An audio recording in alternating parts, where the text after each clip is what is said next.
On va aller dans le texte de Ésaïe 43, versets 16 à 21. On va le lire ensemble. Ça dit, « Ne pensez plus aux premiers événements. Ne cherchez plus à comprendre ce qui est ancien. Je vais faire une chose nouvelle qui est déjà en germe. Ne la remarquerez-vous pas? Je vais tracer un chemin en plein désert et mettre des fleuves dans les endroits arides.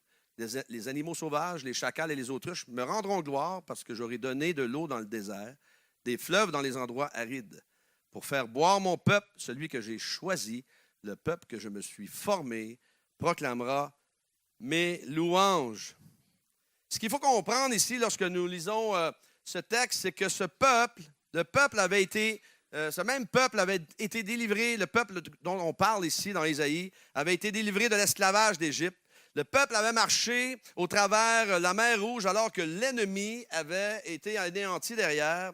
Le peuple avait vécu dans le désert pendant une génération. Ce même peuple, au mont Sinaï, avait reçu les 10 commandements. Ce même peuple avait atteint la terre promise. Ce peuple avait été jeté dehors de son territoire. Et c'était un peuple avec un historique. C'était un peu un sans-abri. Et au verset 16, le texte commence avec la description de ce que Dieu a fait auparavant pour Israël. Il les a délivrés de l'esclavage, opérant différents miracles. Et c'est ça qui est extraordinaire. Et malgré tous ces prodiges, malgré tous les prodiges que Dieu a faits, malgré toutes les bontés de Dieu, le résultat n'était pas glorieux. Car même dans leur marche dans le désert, ils se sont fabriqués des idoles. Même dans leur marche dans le désert, dans la terre promise, ils sont passés de mauvais à pire. Ils ont endurci leur cœur, ils ont adopté la vanité, ils sont devenus insensibles, ils ont pollué la maison de Dieu, ils se sont moqués des messagers envoyés par Dieu et ils ont abusé et maltraité leurs prophètes. Et malgré tout, Dieu leur dit, après tout ça, après toute cette belle liste-là, ces belles choses, malgré les boulettes qu'ils ont faites, Dieu leur dit, je vais vous bénir au-delà de ce que vous pouvez penser. Vous pensez que je vous ai béni dans le passé? Et vous allez voir, même malgré tous les boulettes, malgré tous les bêtises que vous avez faites, je vais vous bénir encore plus. Dieu est extraordinaire, n'est-ce pas? La grâce de Dieu n'a pas commencé avec Jésus. Hein?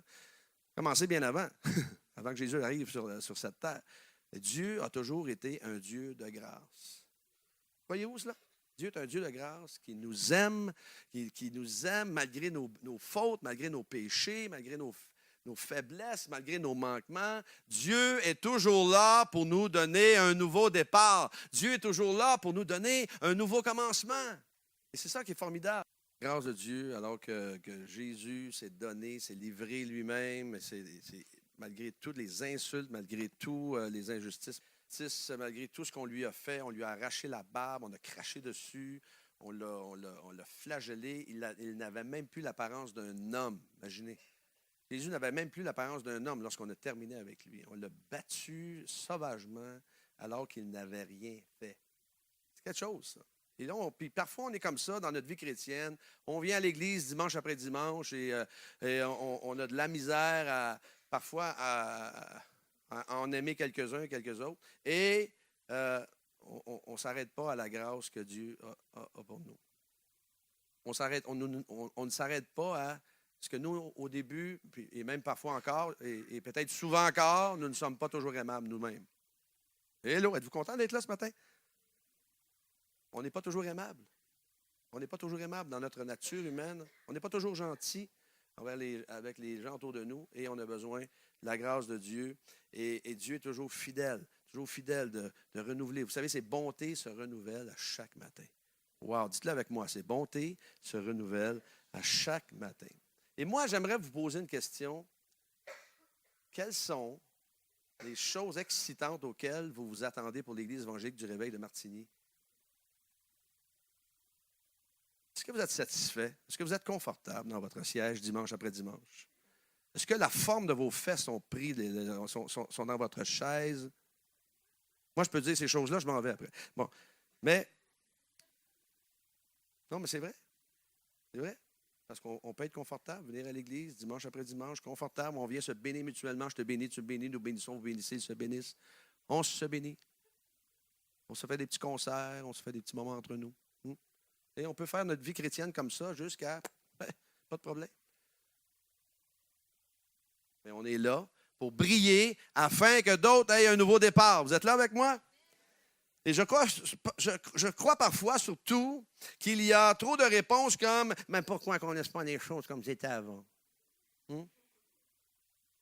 Et après 25 ans, plus de 25 ans de ministère, je constate que ce n'est pas facile de changer les choses. Pas facile d'adopter des changements, pas facile d'adopter de la nouveauté parce que tout de suite, on vient nous confronter, on fait face à de l'opposition. J'ai été pasteur associé dans une église pendant 15 ans. Je connais la vie de l'église. Je connais la vie de l'église. Croyez-moi. Je ne suis pas seulement un évangéliste qui vient et qui dit « Bye, je reviens. » Bon. On dirait que ça fait partie de notre ADN. Nous, dans notre nature humaine, ça fait partie de notre ADN. Nous ne sommes malheureusement pas immunisés contre, c'est un mot dans le dictionnaire Stéphane Kéry, le négativisme. Et le seul problème est que nous pensons que parce que Dieu a fait des choses extraordinaires dans le passé, d'une certaine façon, qu'il faut revenir en arrière pour faire les mêmes choses et sans succès. Il y a un problème avec ça. Il y a un problème avec ce genre d'attitude. Vous savez pourquoi? Parce qu'il n'y a aucune organisation, aucune société qui, si elle ne s'adapte pas à changer, à évoluer, bien, il n'y a rien qui va se passer, là. Comprenez que, quand même, vous avez des belles voitures en Europe, vous avez des belles voitures en Suisse. Hein? Et si les constructeurs de voitures, demain, nous diraient, on va retourner au modèle 1939. Pas certain qu'on serait content de ça. Hein? Pas certain. Nos vieilles cuisinières, notre vieux chauffage, chauffage au charbon. Je ne pense pas qu'on aimerait revenir à ça, n'est-ce pas? Mais j'ai toujours dit que Dieu, vous allez voir à quoi je veux en venir là. Dieu est un Dieu créateur. Il est un Dieu créateur. Il est un Dieu créateur, excusez. Et qu'il aime voir ses enfants être créatifs. Il aime voir ses enfants créatifs. Et la Bible ne dit-elle pas que lorsque nous ouvrons notre cœur au Seigneur, toutes choses anciennes sont passées, toutes choses sont devenues nouvelles. Il y en a quelques-uns qui le croient, c'est bon. 2 Corinthiens 5, 17. Mais Ésaïe, on relit encore. Ésaïe, ne pensez plus aux premiers événements, ne cherchez plus à comprendre ce qui est ancien. Arrêtez d'essayer de comprendre ce qui est ancien. Arrêtez de conduire votre voiture comme ça. Vous allez frapper le mur, ça ne fonctionne pas. Je vais faire une chose nouvelle qui est déjà en germe. Et je crois sincèrement que cette portion des Écritures, ce n'est pas une coïncidence pour nous, elle est là pour nous enseigner. La Bible est là pour nous enseigner. Et c'est plutôt, je crois, un message de Dieu qui nous rappelle, justement, cette créativité des choses nouvelles. Et qui nous invite, Dieu nous invite à prendre part à celle-ci. Vous êtes avec moi?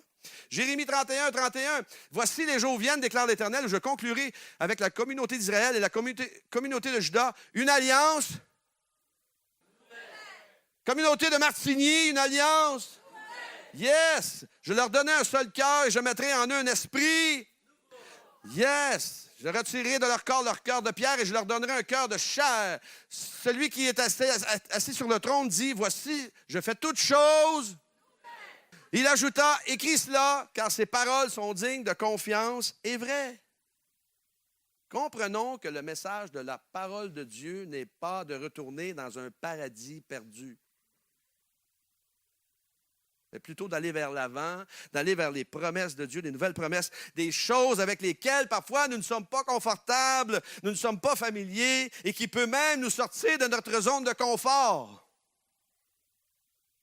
Et Dieu aime ça, nous sortir de notre zone de confort. Arrêtons-nous à la pensée pour un instant qu'un jour, Dieu a demandé à Noé de construire un immense bateau alors qu'il n'avait jamais plu sur la surface de la terre. Assez nouveau, n'est-ce pas? Pour ces gens-là. Mais c'est quoi ça? Hein? Un bateau? Ça s'appelle un bateau. Mais pourquoi un bateau? Il n'y a pas d'eau. Faire le tour 7 fois des murs de Jéricho et souffler dans les trompettes afin que tout s'effondre était assez nouveau, non? Élisée qui dit au général syrien Naaman d'aller se laver 7 fois dans le Jourdain pour être guéri. Le Jourdain, c'est pas large. Hein? Croyez-moi. Le général syrien aurait pu dire, ben, pourquoi pas un grand fleuve? Je ne sais pas si vous avez vu le Jourdain, mais c'est pas large, le Jourdain. Hein? Et pourquoi cette fois? Bon. Jésus qui crache par terre pour faire de la boue pour guérir l'aveugle. Come on! Dites-le avec moi. Come on! Come on! Et là, peut-être que vous dites, mais qu'est-ce que tout cela a à voir avec nous, pasteur Stéphane? Eh bien, lorsque Dieu fait des choses nouvelles, c'est bien possible, encore une fois, je le répète, qu'il nous sorte de notre zone de confort pour aller au-delà, peut-être de nos traditions. Peut-être aller au-delà de notre culture, de nos façons habituelles, et ça nous chamboule un peu. Des fois, on est habitué à des choses. Hein? Je disais tantôt, on est habitué d'être assis à un certain endroit, on est habitué d'arriver à l'église, on est habitué à un certain... Et si ça manque un dimanche, mais qu'est-ce qui se passe dans la maison? Je suis habitué de voir ça, moi.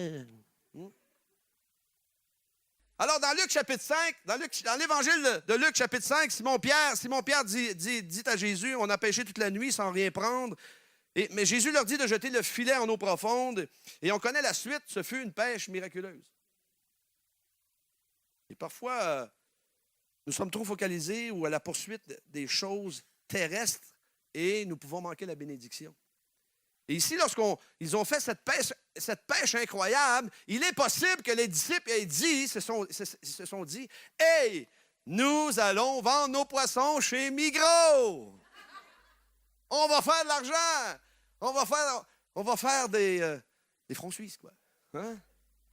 On va faire de l'argent. » Mais pourquoi je vous raconte ça? Pourquoi je fais cette parenthèse? Parce que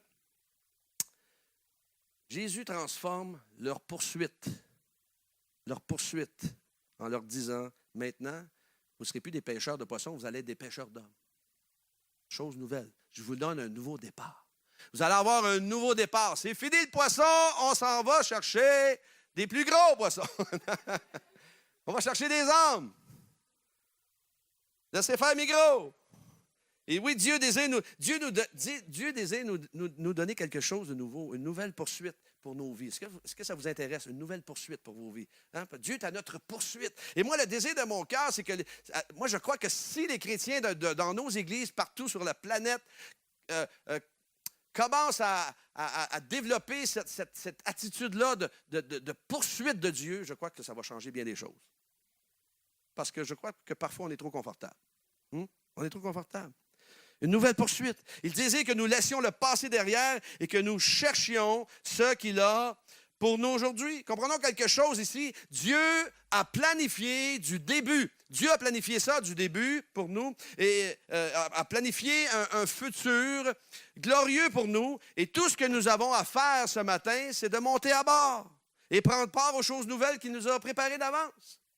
Vous êtes là avec moi? Et parfois, ce qui m'attriste, encore une fois, c'est d'entendre parfois des commentaires. Dans notre temps, c'était mieux. Les chants étaient mieux. La musique était mieux. C'était pas assez fort, c'était trop fort, c'était médium, c'était ci, c'était ça. Hein? Et toutes ces réponses démontrent, moi je crois, un manque de foi en notre Dieu qui fait des choses nouvelles. Qui veut faire des choses nouvelles. Quelqu'un disait, il y a des gens qui peuvent te dire ce qui s'est passé dans leur vie d'église il y a 50 ans, mais ils ne peuvent pas te dire ce que Dieu fait aujourd'hui. L'apôtre Paul, il dit, je fais une chose, oubliant ce qui est derrière et me portant ce qui est devant, je cours vers le but pour remporter le prix de l'appel céleste de Dieu en Jésus-Christ. Je cours, je suis à sa poursuite. J'ai une intention, je veux tout simplement agripper, je veux saisir le Seigneur davantage. Écoutez bien, notre foi, notre espoir est dans un Dieu qui a créé, encore une fois, un meilleur futur pour nous. Et c'est vrai, c'est vrai. C'est vrai, je ne veux pas oublier tout mon passé. Ce n'est pas ça que je dis. Je ne veux pas oublier tout mon passé. Je ne veux pas oublier ce qui m'a rendu heureux, ce qui m'a fait rire. Je ne veux même pas oublier ce qui m'a fait du mal parfois ou ce qui m'a... les erreurs qui m'ont permis de grandir. Je ne veux pas les oublier. Ça m'a permis de grandir. On va faire d'autres erreurs, croyez-moi. On va blesser d'autres gens. On va, volontairement et involontairement, malheureusement, on va le faire. Quelqu'un disait, si je veux que Dieu dirige et contrôle mon futur, alors je dois être prêt à laisser le passé derrière et aller de l'avant. Êtes-vous d'accord que c'est la meilleure option? Êtes-vous d'accord avec ça? Car si nous permettons aux choses du passé de nous menotter, eh bien, nous ne serons pas ouverts aux choses nouvelles que Dieu a pour nous. Tout simplement. Relisons. Est-ce qu'on peut le relire ensemble à haute voix? Je vais faire une chose nouvelle qui est déjà en germe. Ne la remarquerez-vous pas? Je vais tracer un chemin en plein désert et mettre des fleuves dans les endroits arides. Les animaux sauvages, les chacals, les autruches me rendront gloire parce que j'aurai donné de l'eau dans le désert, des fleuves dans les endroits arides pour faire boire mon peuple, celui que j'ai choisi, le peuple que je me suis formé. À Martigny proclamera mes louanges. Ah, c'est pas marqué, Martigny? OK, bon. Encore une fois, il faut changer de mentalité. Simplement de mentalité. Moi, j'aime encore une fois cette pensée. Ne pensez plus aux premiers événements. Si nous sommes trop focalisés sur ce qui s'est fait dans le passé en s'attendant aux mêmes choses, bien, nous allons, je le répète, nous allons manquer ce que Dieu a pour nous.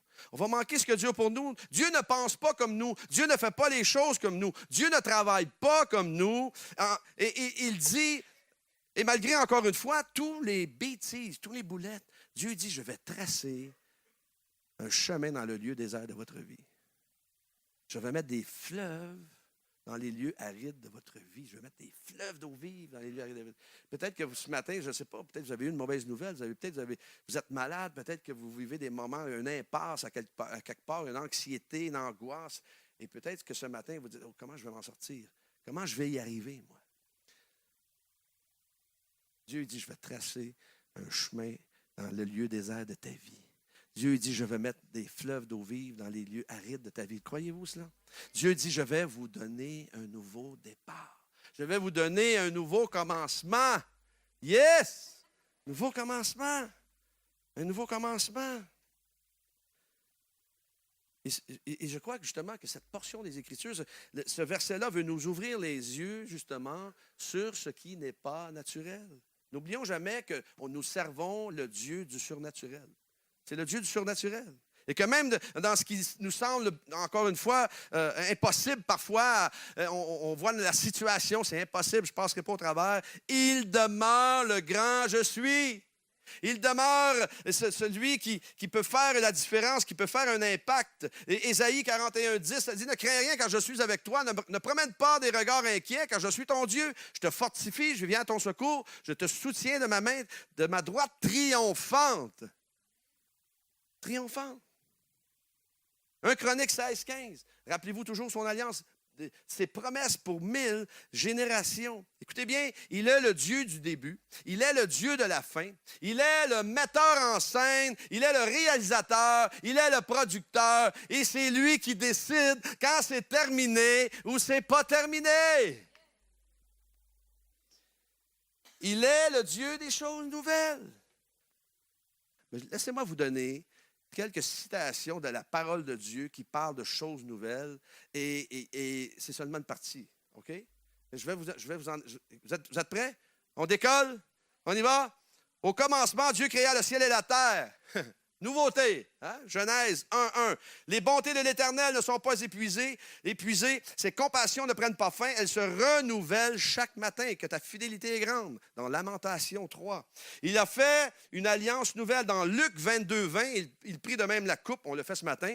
Et après le souper, leur donnant en disant, cette coupe est la nouvelle alliance en mon sang qui est répandue pour vous. Ensuite, il donne un nouveau commandement dans Jean 13:34. Je vous donne un commandement nouveau. Aimez-vous les uns les autres et non quelques-uns quelques autres. Hein? Aimez-vous les uns les autres. Il a été enterré dans un sépulcre nouveau. Un sépulcre nouveau. Il est ressuscité des morts pour nous donner une vie nouvelle. Hébreux 10:20, cette route nouvelle et vivante, il l'a inaugurée pour nous au travers du voile, c'est-à-dire de son propre corps. Il a changé l'eau en un vin. Wow! C'est pas le coca, hein? Non, mais vous savez boire du bon vin, les Suisses, quand même. Genre, il y a plein de vignes ici autour, dans la montagne. Je ne sais pas comment ils le récoltent. Parce que c'est comme ça. Oh là là, ils doivent avoir les mollets gros comme ça. Mais c'est incroyable. Mais il a changé l'eau en un vin nouveau. Vin nouveau. Hey, Wow! Si quelqu'un est en Christ, il est une nouvelle créature. On l'a lu tout à l'heure. 2 Corinthiens 5, 17, des choses anciennes sont passées, toutes choses sont devenues nouvelles. Et dans Apocalypse 5, quand il eut pris le livre des 4 êtres vivants, les 24 anciens se prosternèrent devant l'agneau. Chacun tenait une harpe et des coupes d'or remplies de parfums, qui sont les prières des saints. Et ils chantaient un cantique nouveau. Nouveau cantique. Ah ben moi, j'aime mieux les hymnes. Hein? Je préfère les vieux chants. Oui, c'est bon les vieux chants, on peut les rafraîchir. Mais moi, je trouve qu'on en chante parfois. J'en chante moi-même des vieux chants. Mais Dieu, il aime les cantiques nouveaux. Il aime ce que les jeunes font. Il aime vous savez, Dieu, nous, on sépare tout, nous. Hein? Ah, mais ça, c'est du rap, c'est pas de Dieu, ça. Hein? Vous vous souvenez de la batterie, la fameuse batterie, lorsqu'on l'a rentrée dans l'église? Ben, ça, c'est du diable, ça. Ben. Come on! Non, mais on est incroyable. On est dans notre nature humaine religieux. On est religieux et on rentre facilement dans la religion. Mais on est sorti de la mort, de la religion morte, pour rentrer dans la vie avec Jésus. C'est ça qui est extraordinaire. Êtes-vous là avec moi? Faites-moi un sourire quand même. Hein? Si vous n'avez pas le goût de sourire, faites-vous sécher les dents. Hein?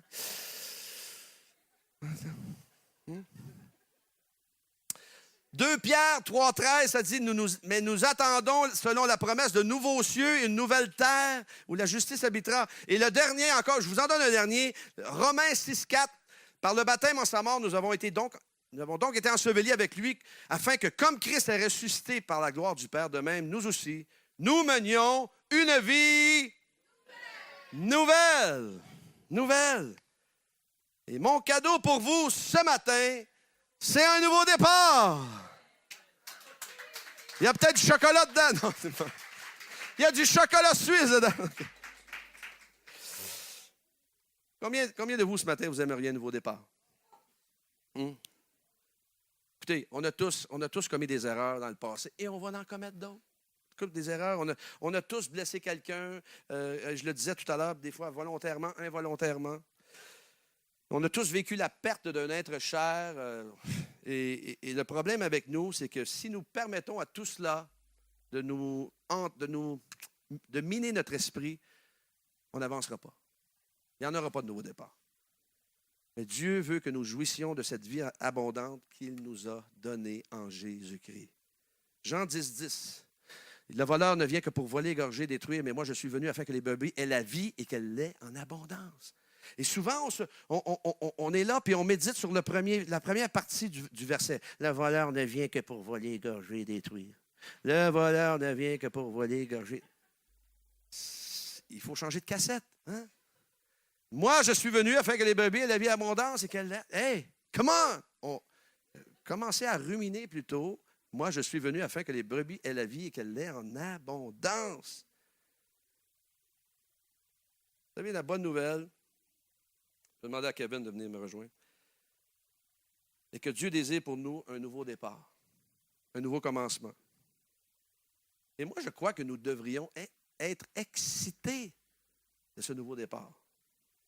Oui, ça se peut que dans le passé, ça se peut qu'en début d'année même, que vous ayez pris des résolutions.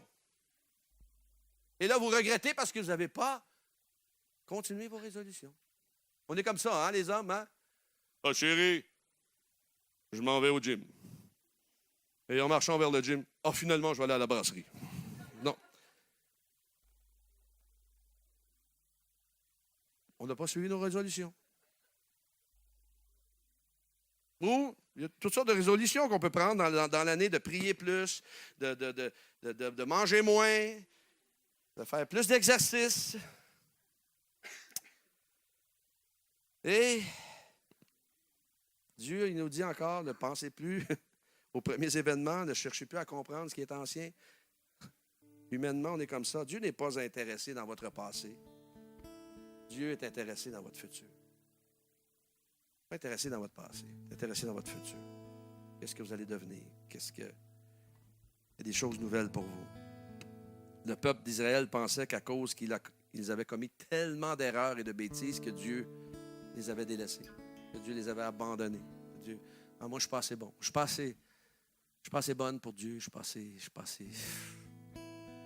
fais pas des bonnes choses, puis je suis méchante des fois, je suis méchant. Non, Dieu ne regarde pas comme ça. Vous savez, Dieu ne se promène pas avec une Bible de 15 kilos. À chaque fois qu'on fait quelque chose, mauvaise fille. Hein? Non. Ou il nous frappe tellement fort que c'est marqué Louis II dans le front. Non, c'est pas bon. Non. Non, Dieu n'est pas comme ça. Dieu n'est pas comme ça. C'est un Dieu de grâce. On fait des erreurs, il est toujours là, prêt à nous relever. Combien de vous avez des enfants et des petits-enfants? Moi, j'ai 4 petits-enfants. Alors, ils font des boulettes parfois, n'est-ce pas? Hein? Ils sont jeunes, ils font des boulettes. Mais moi, j'ai des 4 petits-enfants et des fois, ils font des boulettes. On fait quoi? On perd le contrôle, on brise tout, c'est fini, en prison. Non. Mais non. On les aime. On les aime, on a la grâce, on veut. Puis on fait quoi? On leur parle, on fait pas ça. On fait pas ça. Non, tu sais. Là. Surtout quand on est papy, mamie, on laisse passer des choses plus qu'avant. Et. Mais, c'est vrai, c'est pas vrai. C'est vrai. Alors, je m'arrête là. Mais c'est vraiment, moi, ça fait 35 ans cette année que j'ai eu une relation avec Dieu. 35e année de nouvelle naissance avec le Seigneur. C'était le 10 juillet 1983. Et ça va faire 35 ans cette année. C'est une histoire d'amour qui dure depuis 35 ans. Et Dieu, et c'est à nous de choisir si on veut être renouvelé ou non. On fait un choix. On peut faire le choix d'un nouveau départ ou non. Mais ce matin, moi, je crois que chacun de nous, on devrait se tenir devant Dieu et dire, Seigneur, je vais m'appuyer moins sur mes propres forces, mais je vais te faire confiance encore plus. Parce que j'ai de la difficulté à décoller parfois spirituellement. J'ai de la difficulté à prendre des moments avec toi dans ta prière. J'ai de la difficulté à me discipliner. J'ai de la difficulté avec mon caractère, un drôle de caractère. Le Seigneur, il ne vous aime pas moins pour ça. Il veut ce matin vous dire qu'il y a un nouveau départ pour vous. Il va toujours y avoir un nouveau départ. Il va toujours y avoir une nouvelle chance. Il va toujours y avoir la grâce, elle va toujours être là. Hein? De ce fameux chant qu'on a chanté à la croix, il est un lieu où la grâce ne meurt pas.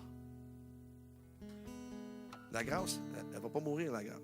Et elle a été pourvue à un grand prix, cette grâce-là, par le sang, la mort de Jésus. Il a payé le prix.